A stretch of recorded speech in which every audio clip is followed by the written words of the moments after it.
안녕하세요. 온땅교회를 말씀으로 섬기고 있는 한성민 목사입니다.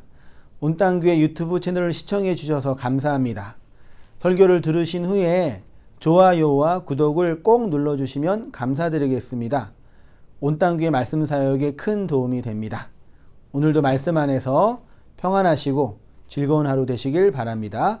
감사합니다. 구독과 좋아요를 꾹꾹 눌러주세요. 감사합니다. 10월 12일 온땅교회 주일 예배 마가복음 10번째 부정한 나병 환자를 깨끗하게 고치심 은혜의 카타리조 라는 제목으로 말씀 나누겠습니다. 우리 성도님들께 예고한 것처럼요, 정부의 사회적 거리두기에 동참하고 또 코로나19를 빨리 극복하기 위한 또 방침으로 우리 주일 예배를 못 드리고 있는데, 함께 인터넷으로 또 설교 원고로 말씀 나누시면서 부정한 나병 환자를 깨끗하게 하시는 하나님의 그 깨끗하게 하시는 은혜의 사역들을 또 경험하고 또 새롭게 하는 그런 또 한 주간의 말씀들이 됐으면 좋겠습니다. 성도님들 함께 얼굴을 보면서 말씀 나누고 또 교제할 수 있는 그런 우리 일상들이 없어진 거에 대해서 참 마음이 아프게 생각하는데, 속히 함께 모이면서 예배하고 말씀을 나눌 수 있는 그러한 또 시간들이 빨리 오기를 또 기대하고 또 기도하게 됩니다. 말씀 나누시면서 말씀의 은혜 가운데 거하시기를 또 기도해 봅니다. 마가복음 1장 우리 40절부터 45절까지입니다. 한번 읽어보겠습니다. 한 나병 환자가 예수께 와서 꿇어 엎드려 간구하여 이르되 원하시면 저를 깨끗하게 하실 수 있나이다. 예수께서 불쌍히 여기사 손을 내밀어 그에게 대시며 이르시되 내가 원하노니 깨끗함을 받으라 하시니 곧 나병이 그 사람에게서 떠나가고 깨끗하여진지라. 곧 보내시며 엄히 경고하사 이르시되 삼가 아무에게 아무 말도 하지 말고 가서 내 몸을 제사장에게 보이고 내가 깨끗하게 되었으니 모세가 명한 것을 드려 그에게 입증하라 하셨더라. 그러나 그 사람이 나가서 이 일을 많이 전파하여 널리 퍼지게 하니, 그러므로 예수께서 다시는 드러나게 동네에 들어가지 못하시고 오직 바깥 한적한 곳에 계셨으나 사방에서 사람들이 그에게로 나아오더라. 아멘. 마가복음 1장 40절과 40절과 그 다음에 45절에 보면은 예수님이 나병 환자를 고치시고 39절에 뭐가 있는지 혹시 아세요? 39절에 모르시죠?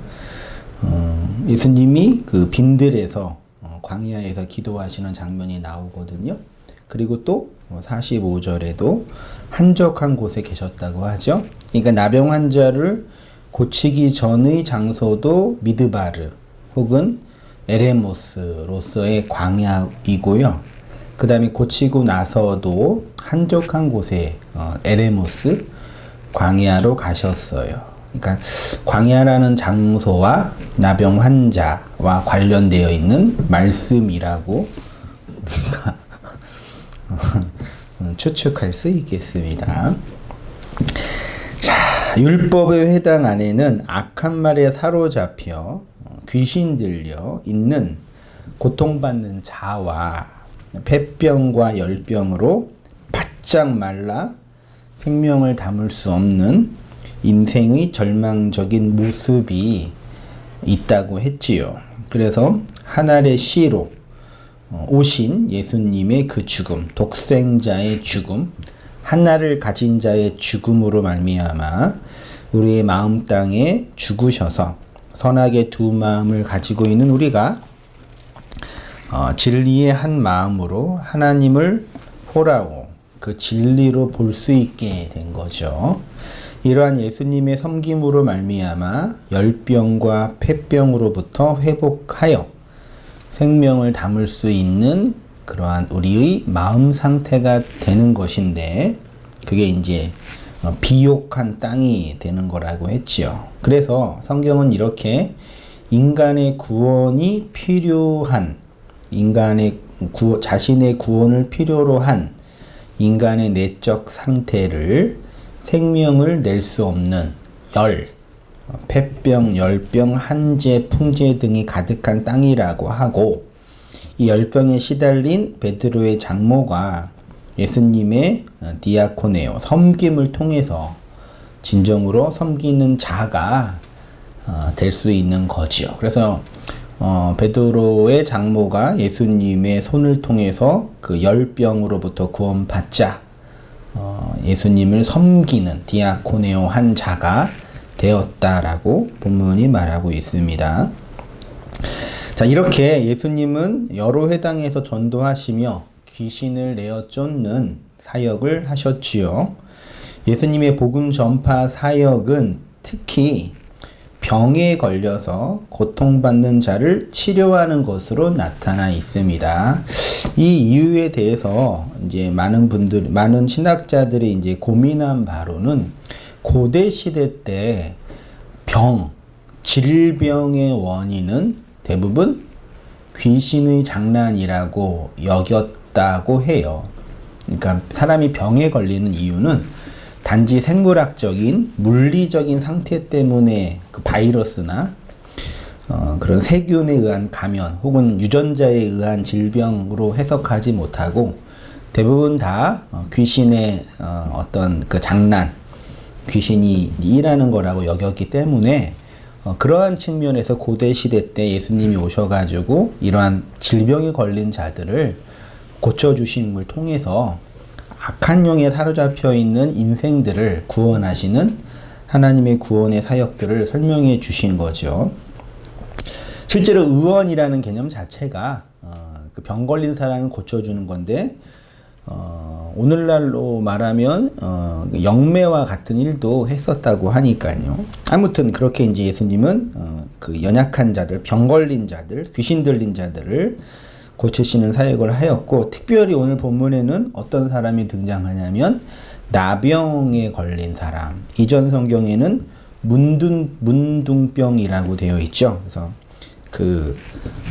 이 병을 한센병이라고도 이제 하는데, 요즘에는 옛날에는 문둥병이라고 해서 되게 이제 그 인권을 무시하는 좀 잘못된 표현이라고 해서 나병으로 고친 것 같는데, 아무튼 문둥병 환자예요. 40절을 보시면 한 나병 환자가 예수께 와서 꿇어 엎드려 간구하여 이르되 원하시면 저를 깨끗하게 하실 수 있나이다 라고 고백을 하자, 예수님께서는 그를 불쌍히 여기셔서 손을 내미셔서 그에게 대셔서 내가 원하노니 깨끗함을 받으라고 하시니까 나병이 그 사람에게서 떠나고 깨끗하게 됐다라는 이야기가 기록되어 있습니다.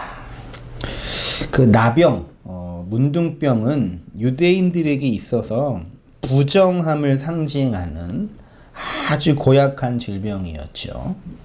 따라서 그 환자는 인간의 가장 기본적인 생활을 박탈당한 채, 그들의 그 공동체, 그들에게 있어 공동체는 영적인 공동체고 시족사회이면서도 국가였고 그 다음에 종교사회였으니까 그 공동체로부터 이제 소외되는 그러한 그 상태가 됐죠.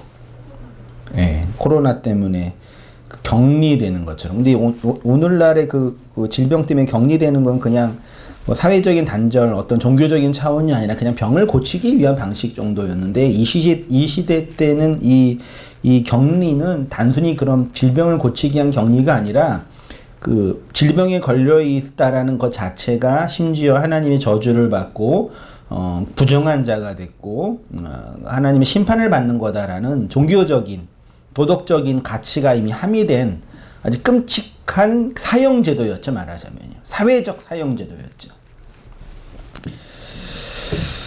그런데 어떤 종류의 피부병이든 일단 문둥병으로 단정지어지면 매우 고통스러운 생활을 했지요. 율법에는 이 문둥병 환자, 나병 환자는 옷을 찢고 걸리면 머리를 풀고 윗입술을 가리우고 외치기를 부정하다 부정하다 할 것이요 병 있는 날 동안은 늘 부정할 것이라. 그가 부정한즉 혼자 살되 어디로요? 어디에서요?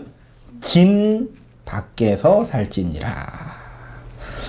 로 규정되어 있어서 나병 환자는 육체적인 고통과 함께 사회적 소외, 종교적 소외, 구원으로부터 소외까지 내포되어 있는 아주 끔찍한 그냥 생물학적인 그 죽음이 아니라 사회적, 정신적, 종교적 죽음이 내포되어 있는 아주 끔찍한 그 질병으로 여겼죠. 그도 그럴 것이 이미 성경에 이 나병 환자에 대한 이야기가 나와 있는데 레위기 13장 44절 이하를 보시면 이는 나병 환자라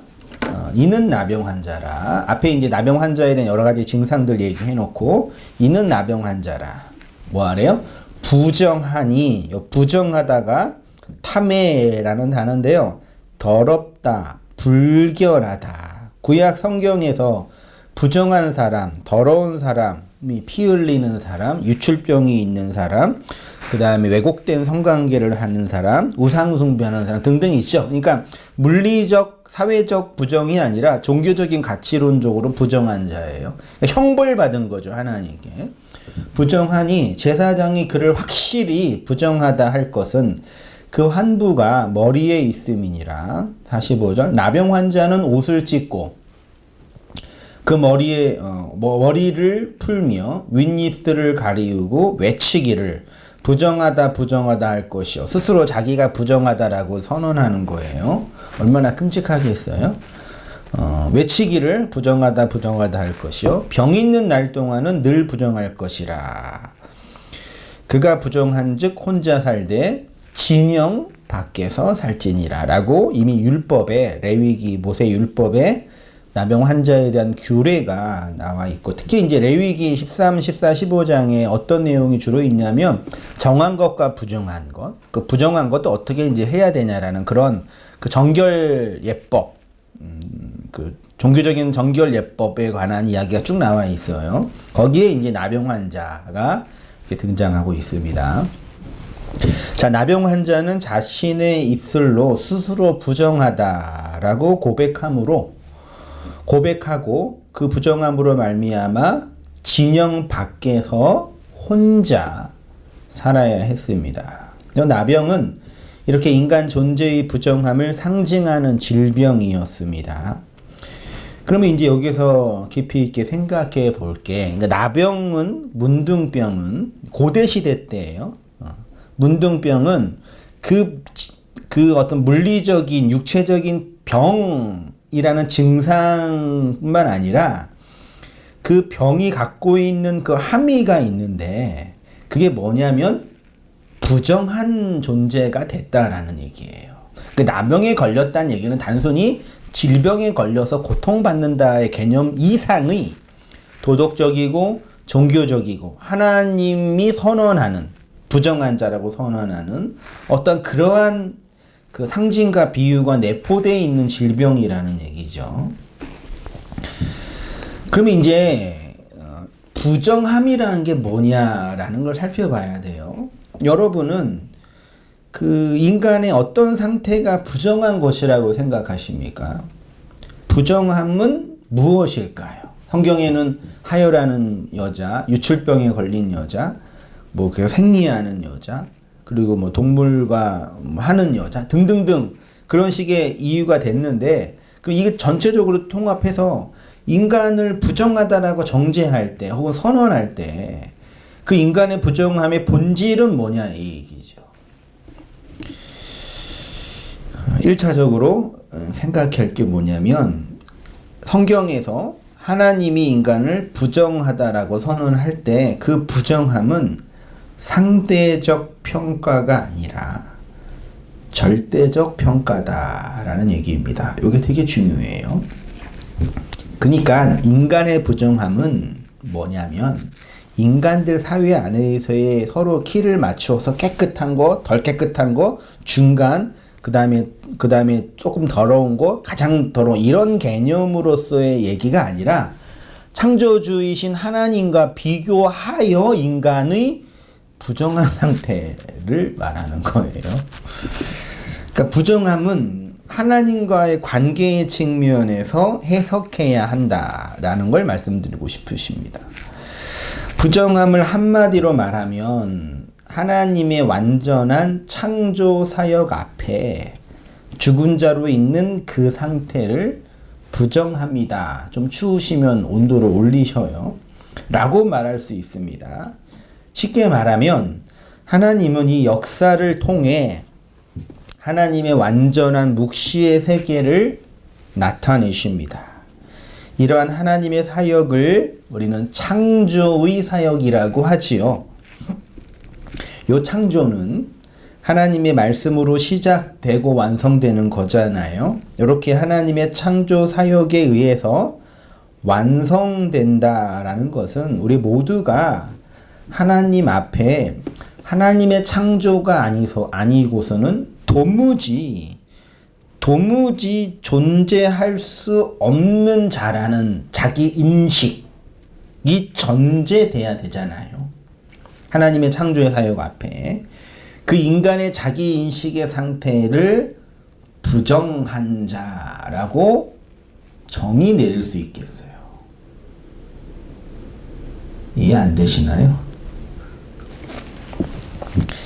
다시 보세요.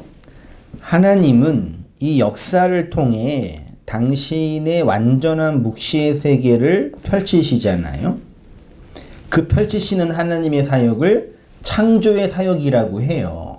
그러면 창조는 아무것도 없는 것에서 하나님이 만들어내시는 건데 그거를 우리가 구원론적으로 적용할 때는 구원을 받는다라고 표현을 하잖아요. 그래서 하나님의 창조 사역의 다른 말은 구원 사역이죠. 그러면 인간이 하나님에 의해서 구원을 받을 때 인간의 그 존재적 상태가 뭐냐? 하나님의 은혜, 시여하시는 은혜와 은총이 아니고서는 도무지 구원받을 수 없는 인간의 그 상태, 죽은 흙의 상태를 뭐라고 말한다고요? 부정한 상태, 탐해라고 말할 수 있는 거예요. 자, 오늘 본문의 나병 환자의 고백을 잘 들어보시면 지금 자신이 부정한 자라는 걸 알 수 있죠. 그러니까 나병 환자는 윗입술을 가리고 부정하다 스스로 고백하는 얘기는 자기가 부정하다라는 걸 알고 있다라는 얘기예요.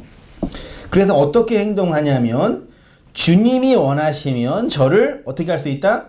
깨끗하게 할 수 있다. 이 전제는 뭐예요? 나는 나병에 걸렸고요. 그 걸렸다는 얘기는 나는 부정한 자란 얘기예요. 그 부정한 자란 얘기는 당신의 은혜와 은총, 당신이 불쌍히 여겨주시는 그 은혜와 은총의 사역이 아니고서는 나는 살 수 없습니다. 라는 게 전제되는 거잖아요.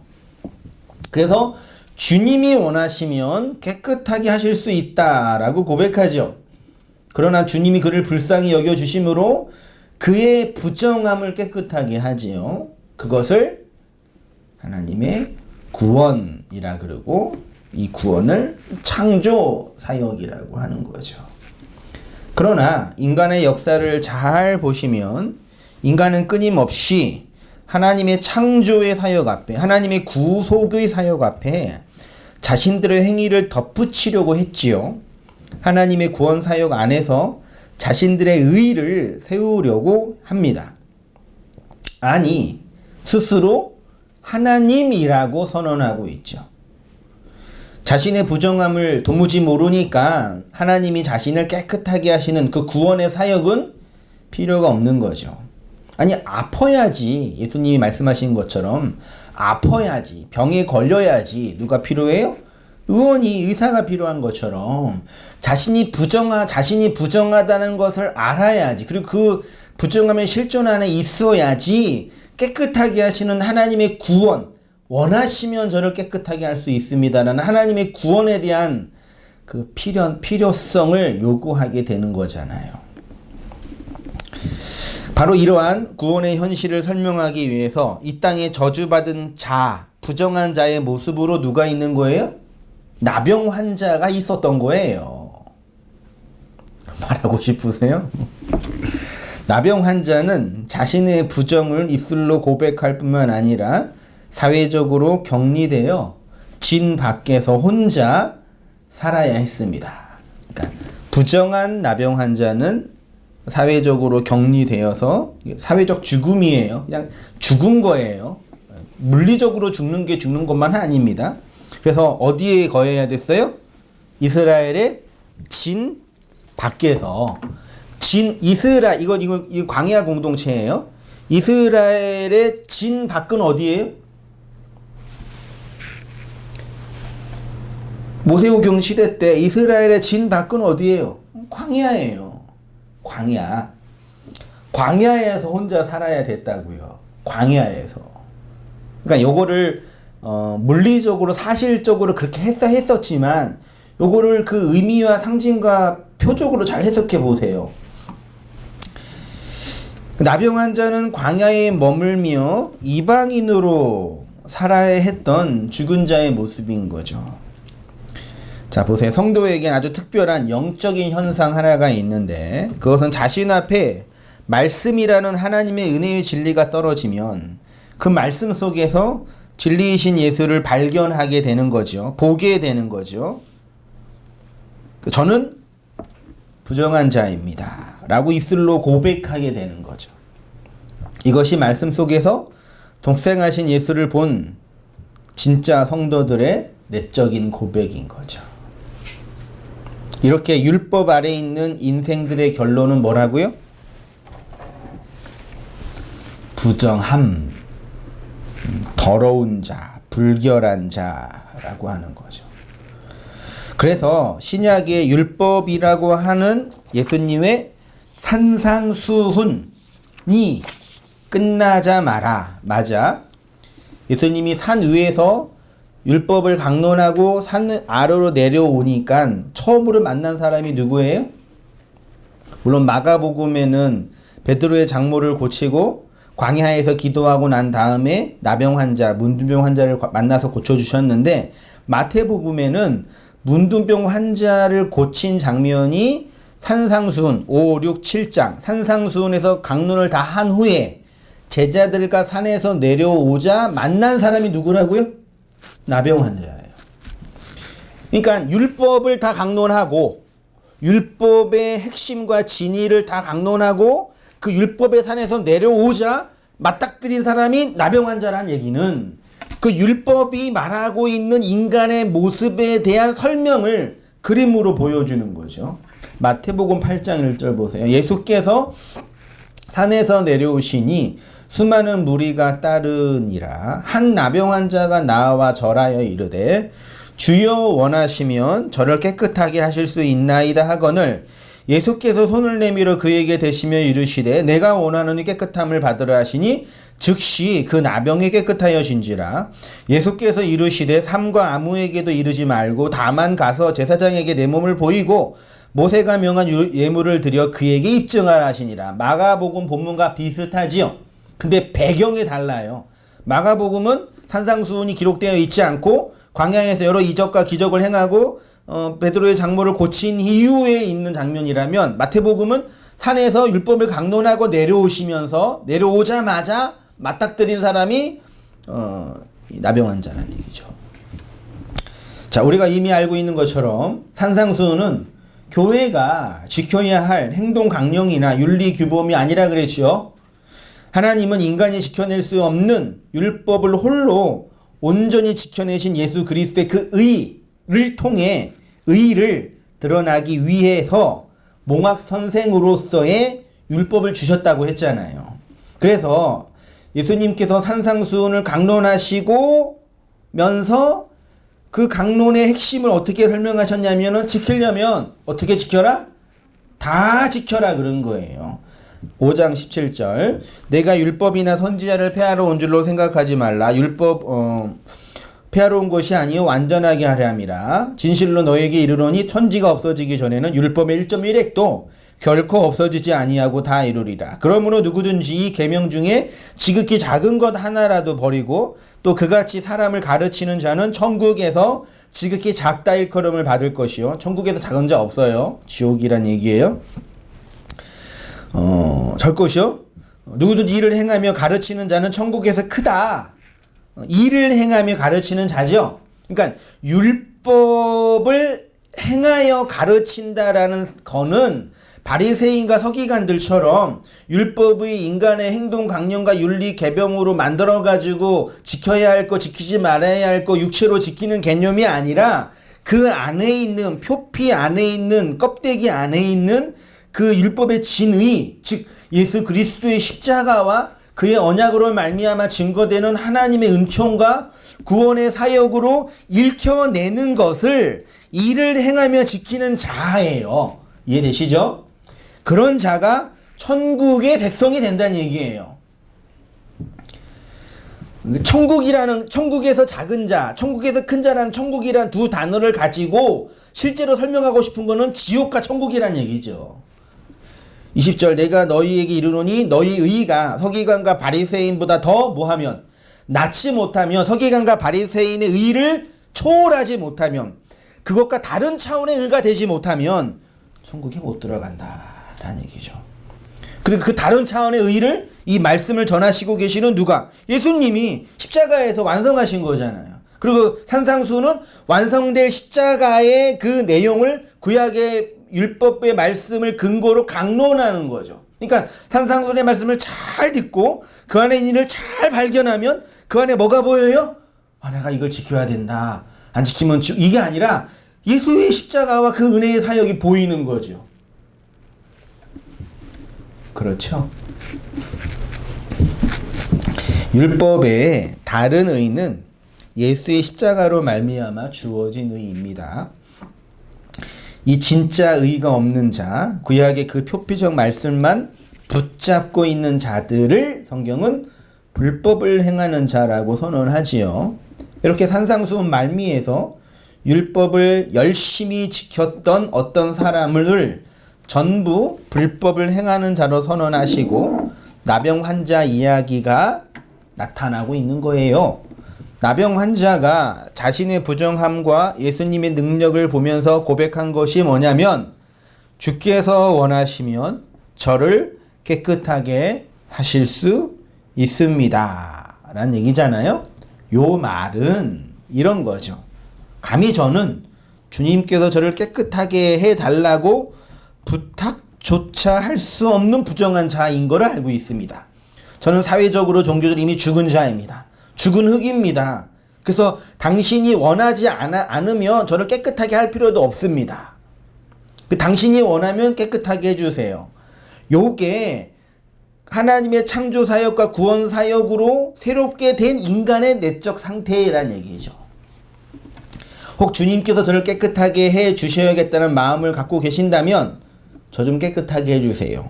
그렇지 않으셔도 저는 아무런 할 말이 없습니다. 라는 고백인 겁니다. 나병, 문둥병이 어떤 병이죠?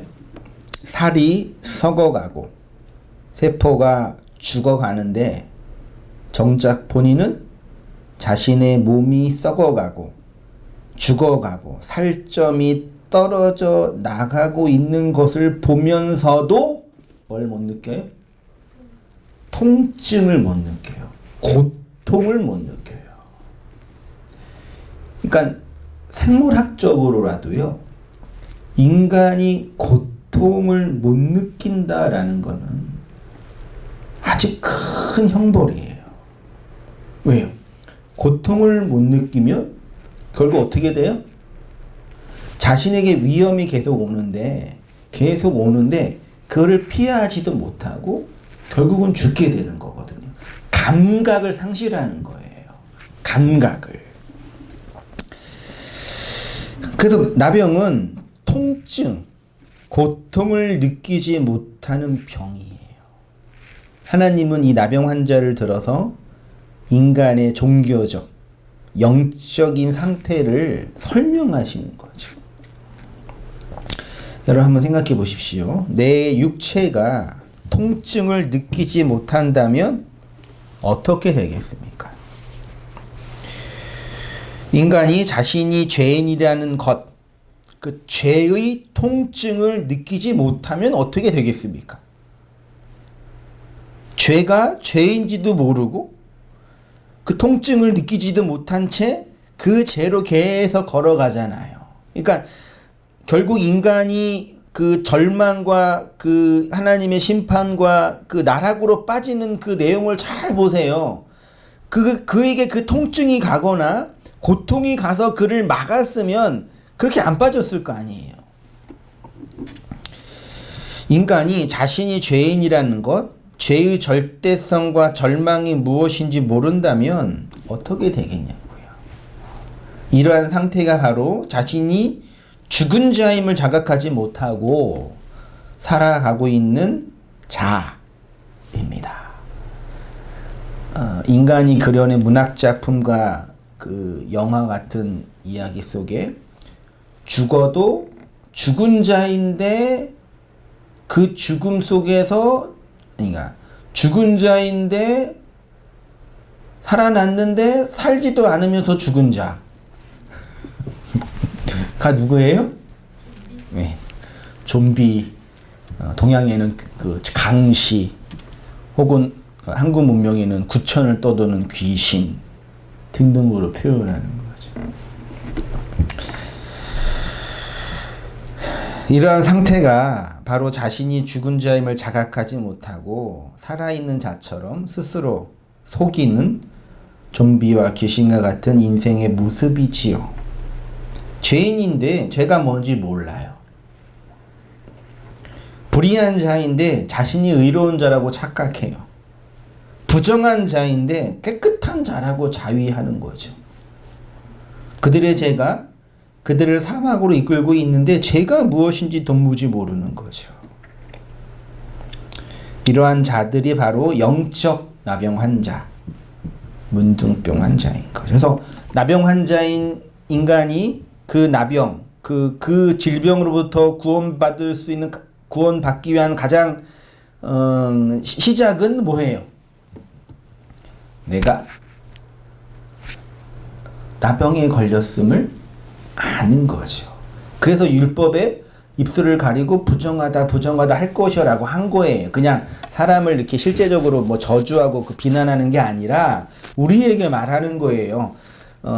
하나님의 그 의의가 뭔지도 모르고 그 영적인 의의의 상태에서 고통이 뭔지도 모르는 우리가 나병에 걸려있는 문둥병 환자라는 걸 알 때 그때 비로소 그 질병에서 노임을 받을 수 있는 거죠. 주께서 그 문둥병자를 깨끗하게 고쳐주십니다. 그리고는 성전의 제사장에게 가서 뭐라 그래요? 그 몸을 깨끗하게 된 그 모임을 보이고, 구약에 나와 있는 거예요, 율법에. 그리고 뭘 삼으라 그래요? 증거, 그들에게 입증하라 그러죠. 본문에는 마가복음 1장 44절 다시 보세요. 이르되 삼가 아무에게 아무 말도 하지 말고 가서 내 몸을 제사장에게 보이고 내가 깨끗하게 되었으니 모세가 명한 것을 드려 그에게 입증하라 그러죠. 이전 성경에서는 증거하라라 그래요. 그러니까 자기가 깨끗하게 됐다라는 걸 뭐 입증하라, 증거하라 그럴 것처럼 보이는데 여기 입증하라가 헬라어로 마르티리온이라는 단어인데 여기에 입증이란 뜻도 있지만 구약의 성막 안에 십계명을 증거궤 혹은 돌판이라 그러죠. 그 돌판, 증거궤 확장돼서 말씀의 증언, 그래서 더 확장돼서 여호와라는 지식이죠. 그러니까 보세요. 내 몸을 제사장에게 보이고 내가 깨끗하게, 부정한 자가 깨끗하게 되었으니, 그럼 어떻게 하란 말이에요? 모세가 명한 것을 드려 그에게 증거하라. 입증하라. 나타내 보이라. 라는 얘기예요. 주님은 아무것도 한 것이 없이 자신의 부정함을 인정하며 주께서 원하시면 깨끗하게 주께서 원하시면 주님의 은혜로 자신이 정결하게 될 수 있다라는 믿음의 고백을 한 문둥병자를 값없이 고쳐주셨습니다. 그리고는 율법주의의 대표인 제사장에게 보내요. 이것이 율법이고 요게 계명이다라고 율법의 진의를 증거하라라고 하는 거죠. 이해되시나요?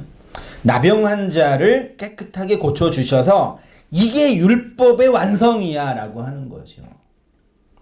이게 율법의 완성. 이게 여호와 하나님 아는 지식의 본질이야 라고 하는 거죠.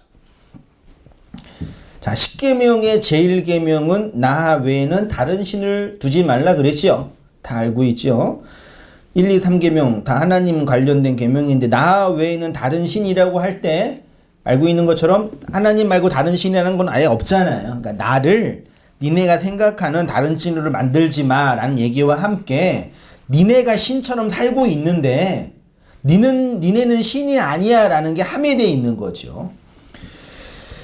즉 율법의 목적이 하나님이라는 신 외에 다른 신, 즉 선악과 먹고 하나님처럼 돼버린 너희 자신을 신으로 삼는 삶은 죽은 삶이라는 걸 알라는 얘기죠. 그러니까 인간의 처음 자리 확인에 관한 것이 10계명입니다. 너 신 아니야. 다른 말로 너 부정한 자야. 너는 죽은 흙이야. 그래서 내가 창조의 사역이 필요한 자들이야 라는 얘기죠. 누가 하나님이냐를 밝히는 영역인 거죠. 그러니까 10계명을 바르게 읽고 해석을 하면 어떤 결론에 이르게 되냐면 나는 부정한 자이고 나는 불결한 자이고 무능한 자이기 때문에 하나님의 은혜의 시여가 아니고서는 이 부정함과 죽음의 자리에서 나올 수 없다라는 걸 알게 되죠. 10계명을 다 알고 지키게 되면. 그렇죠? 산상수훈의 말과 똑같은 거예요. 성경이 진리의 거울이기 때문에 그 거울로 나를 보면 내가 문둥병에 걸려 있다라는 걸 알게 된다는 얘기죠. 성경을 진짜 읽어내면 그 진리로 읽고 그 영을 받아서 그 성경의 표피 이면에 있는 하나님의 은혜와 십자가의 구속으로 읽어내면 그게 나를 보는 거울이 되는 거고 그 거울 속에 내 모습은 문둥병에 걸려 죽어있는 통증을 느끼지 못하는 자라는 게 드러나는 얘기죠. 레위기에서 나병에 걸린 환자는 어디에 있어야 된다 그랬어요? 진 밖에요. 진 밖에 혼자 있어야 돼요. 진 밖은 광야예요. 그럼 우리는 진 안에 있어요? 진 밖에 있어요? 이 역사는 진 아니에요? 진 밖이에요? 바뀌죠. 이 역사가 그래서 우리가 부정한 자라고 폭로하는 현실이 되는 거죠. 그래서 이 역사를 광야라고 하는 거죠. 완성된 묵시와 비교하면 이 묵시의 밖에 있는 것이죠. 그래서 이 역사라는 광야에서 우리가 반드시 알아야 할 것, 알아내야 할 것이 뭐냐면 내가 나병 환자이구나. 내가 죄인 중에 괴수구나. 그래서 나에게 필요한 것은 내 열심, 내 노력, 내 오기, 내 의의가 아니라 하나님의 은총이구나. 그 은총의 시여뿐이 없구나를 어디에서 배워요? 진 밖에서, 광야에서, 미드바르에서 배우는 거예요. 그래서 예수님이 수많은 질병, 귀신 들린 자를 고치시고 어디로 가셨어요? 한적한 곳에 가셔서 기도하신 거예요. 그 말은 자, 예수님 바쁘고 힘들 때 기도 많이 했어. 너희들도 바쁘고 힘들 때 기도 많이 해. 그 얘기가 그렇게 기도하라는 얘기가 아니에요. 예수님도 얼마나 힘들게 사역했는데 새벽기도 안 빠져 하셨다니까. 너희도 힘들고 어려울 때 새벽기도 열심히 해. 그 말씀과 아무 상관없어요.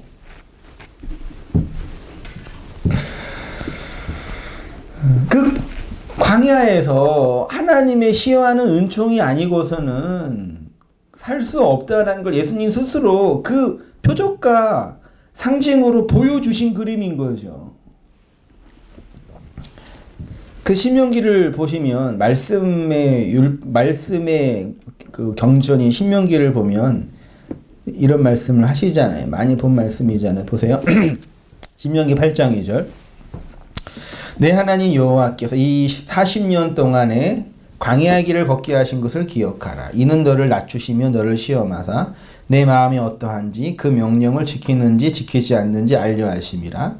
너를 낮추시며 너를 줄이게 하시며 또 너도 알지 못하며 내 조상들도 알지 못하던 만나를 내게 먹이신 것은 사람이 떡으로만 사는 것이 아니요 하나님 여호와의 입에서 나오는 모든 말씀으로 사는 줄 내가 알게 하려 하시며. 똑같잖아요. 성경은. 이스라엘이 어린 양의 보혈의 공로로 출애굽한 후에 왜 곧바로 약속의 땅으로 들어가지 못하고 광야 40년을 살아야겠습니까? 사실 이스라엘 백성에게 약속의 땅은 가나안인데, 물리적으로는 가나안인데 그 내용은 광야예요. 그래서 광야 안에서 가나안을 발견하면 구원받는 거예요. 말하자면. 12정탐꾼 중에 여호수아와 갈렙은 하나님의 약속을 의지하여 가나안 땅으로 치고 가라고 했지요. 그들은 약속을 받은 거예요. 광야에서. 그 둘 외에 이스라엘 전체가 인간의 눈에 보이는 인간의 가능성과 능력과 기준에 근거하여 하나님의 언약, 약속을 인간의 의로 본 거죠.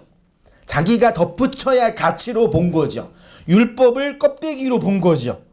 그 안에 있는 내용과 언약으로 보지 못하고. 그니까 어떻게 해요? 40년 동안 돈 거죠. 하나님의 약속을 불신했기 때문이죠. 약속을 보지 못했기 때문이죠. 그래서 이스라엘이 광야 40년 동안 40년의 인생을 통해서 반드시 알아야 할 것은 뭐냐면 우리는 이 세상의 떡을 에너지로 삼아, 다른 말로 우리의 열심과 노력과 자격을 근거로 삼아 약속의 땅에 들어가는 것이 아니라 하나님의 말씀의 이끄심을 따라 약속이 들어간다는 것을 배우는 거죠. 그래서 하나님이 광야 40년 동안 끊이지 않고 주신 게 뭐예요? 만나. 떡을 주신 거라니까요. 이 떡 먹고 그 떡의 내용이 뭔지 배워가라고요. 지금도 주세요. 성경은 광야 인생의 목적을 너희가 하나님의 말씀을 잘 지키는지 안 지키는지 알아보려는 것이라고 해요. 근데 이 말씀을 무엇으로 주셨냐면 만나로 주셨어요. 그 만나를 먹으면 이 만나, 즉 말씀을 인간의 의를 위한, 육체를 위한 에너지로 삼는 것이 아니라 하나님의 입에서 나오는 말씀으로 사는 것임을 알게 하신다는 거죠. 그래서 40년 동안 말씀을 만나로 계속 주신 것입니다. 누구 왔어요? 그 만나가 말씀이라는 것을 알면 가나안이라는 그 약속, 그 땅이 하나님의 약속이라는 것을 알게 되는 것입니다. 근데 이스라엘 역사의 교훈은 인간은 율법을 지켜요, 못 지켜요? 못 지켜요. 가장 잘 지킬 수 있을 거라고 생각했던 유대인조차도 못 지키니까 다른 사람은 당연히 못 지키는 거죠. 공부를 제일 잘하는 사람이 떨어졌으면 중간쯤 하는 사람은 당연히 떨어지겠죠.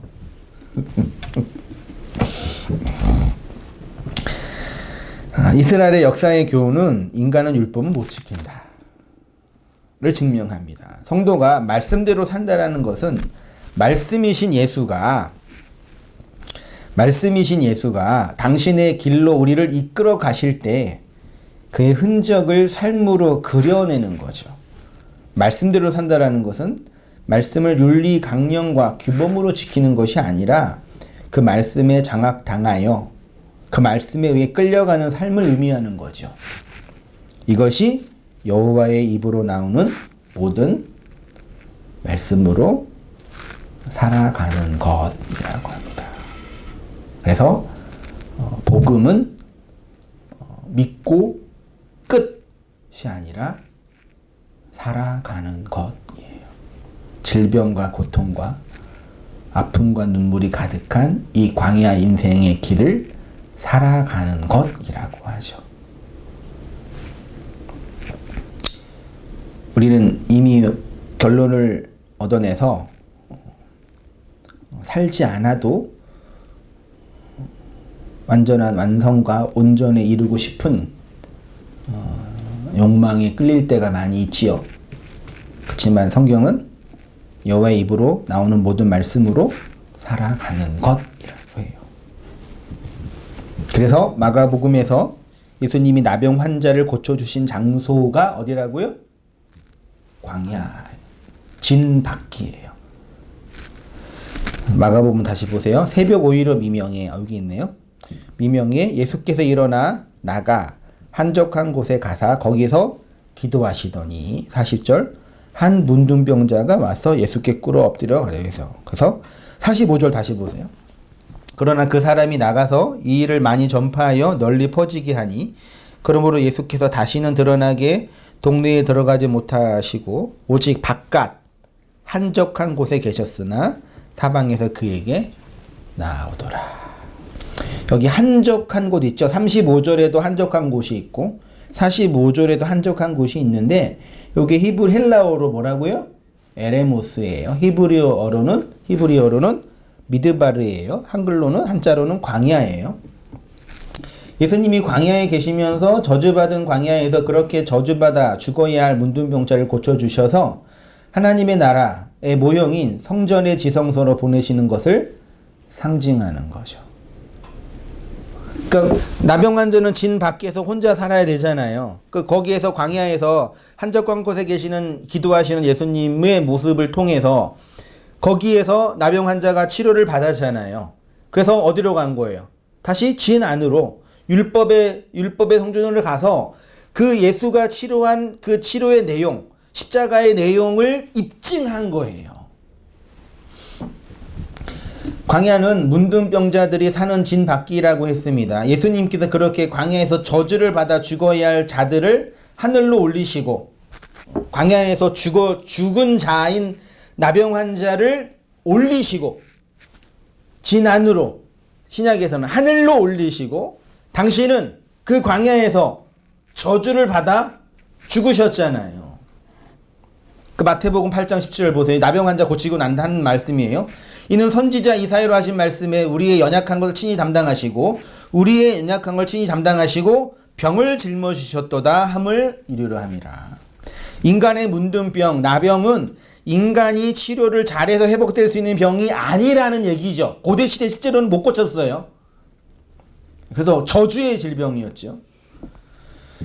예수께서 친히 우리의 나병을 가지고 가셔서 우리의 질병을 가지고 가셔서 우리를 대신하여 그 광야에서 저주를 받아 죽으시고 우리를 정결하게 하신 거죠. 예수님이 아사셀 염소가 되어서 진 밖에서 죽으셨기 때문에 가능한 거죠. 우리의 영적인 문둥병은 우리가 치료를 잘 받고 연고도 잘 발라서 나아질 수 있는 것이 아니라 예수님께서 우리의 문둥병을 친히 가지고 가셔서 우리를 거저 정결하게 해주심으로 낫게 되는 겁니다.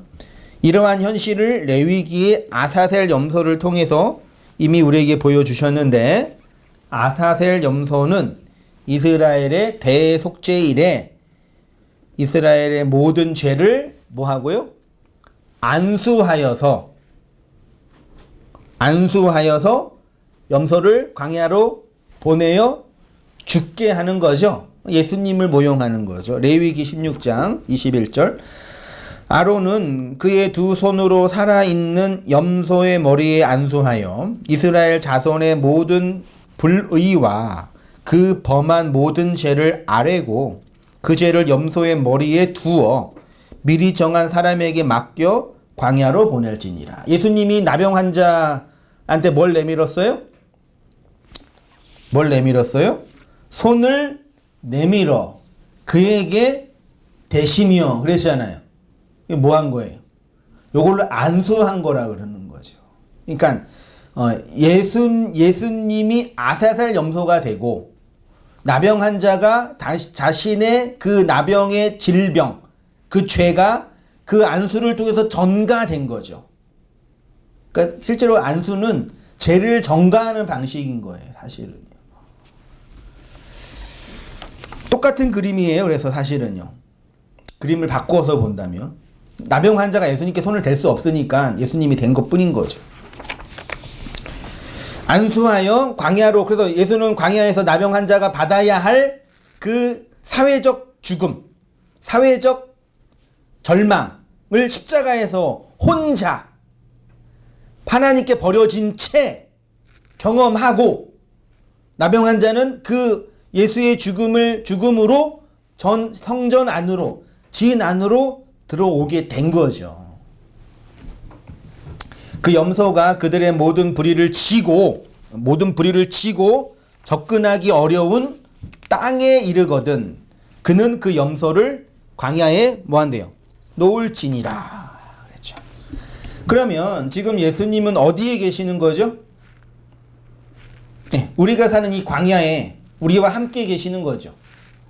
예수님의 십자가가 죽은 광야에서 아사셀로의 죽음인 거죠. 그리고 그 죽음으로 그리스도의 영으로 오셔서 우리와 함께 영원히 있으시다고 하는 거죠. 그러니까 예수님은 어디에 계시냐면 그리스도의 영으로 우리와 함께 계시잖아요. 그리스도의 영을 받은 성도는 구원을 받았다고 하죠. 그러나 그 구원받은 상태에서 성도는 여전히 광야를 살아가죠. 왜냐하면 그곳에서 하나님의 말씀을 삶으로 그려내도록 부름받았기 때문입니다. 잘 보세요. 구원받은 이스라엘 백성이 출애굽하여 하나님의 은혜로 출애굽하여 간 곳이 어디라고요? 광야예요. 광야에서 살았는데 그 광야의 내용이 뭐라고요? 약속의 땅이라고요.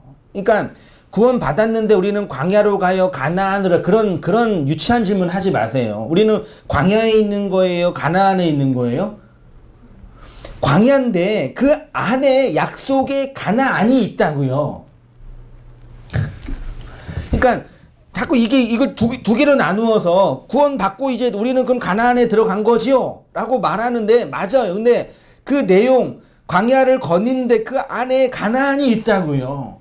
요게 이 성령 받은 천년 왕국을 살아가고 있는 성도에게 임하는 하나님의 나라라니까요. 완성 말하는데 그 완성은 이 광야에서 이루는 하나님의 나라의 핵심이에요. 그러니까 물리적으로, 시간적으로, 공간적으로 광야를 거닐고 있어요, 우리는요. 근데 그 안에 표피와 문자로 주신 말씀 안에 그리스도를 깨닫고 성령을 받은 자 안에 광야 안에서 가나안을 보는 거죠.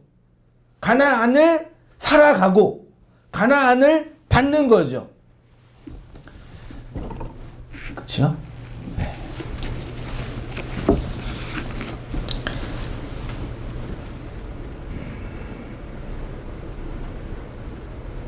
그래서 구원받은 상태에서 성도는 여전히 광야를 살아갑니다.